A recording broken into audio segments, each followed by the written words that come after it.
Après avoir téléchargé et installé les outils nécessaires au développement, il est important pour nous de définir ce que c'est le web. Alors, le web, c'est tout simplement un ensemble de données reliées par des liens hypertextes sur Internet.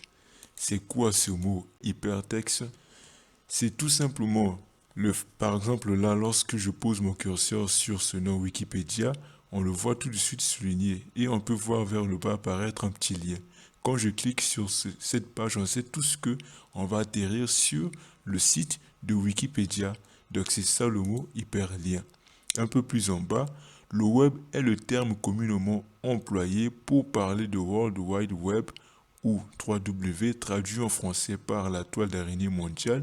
Il fait référence au système hypertexte fonctionnant sur le réseau informatique mondial Internet.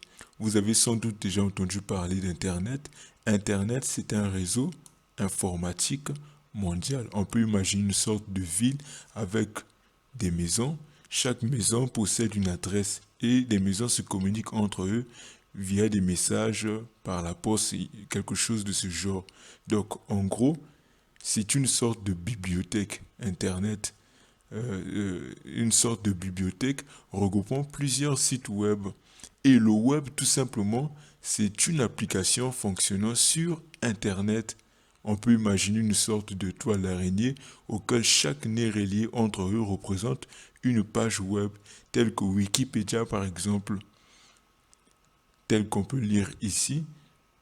Le web permet de consulter avec un navigateur des pages accessibles sur des sites. L'image de la toile d'araignée vient des hyperliens qui lient des pages web entre elles. Donc, vous savez que quand je clique ici, j'atterris sur la page Wikipédia.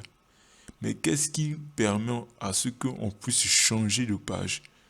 Le fait que je clique ici et que j'atterris sur une nouvelle page, c'est le rôle d'Internet. C'est Internet qui établit ce déplacement-là. Ça ne pourrait pas fonctionner sans Internet.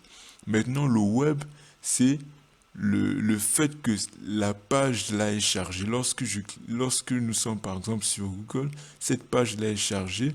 C'est le web qui permet de faire charger tout le contenu qu'on voit, que ce soit le logo, que ce soit tout ce qui est là. Donc, ajouter à cela le mot développeur.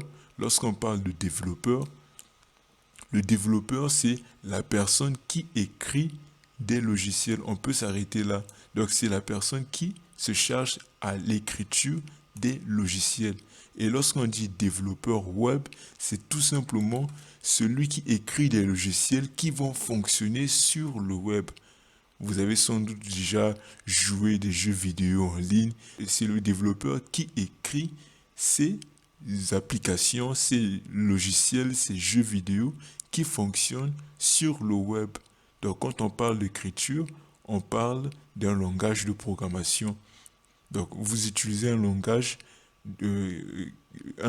spécifique qui va vous permettre de coder des sites web, de coder des applications qui vont fonctionner sur le web. Alors dans une nouvelle partie, nous allons découvrir comment on procède pour créer des pages web avec le langage HTML.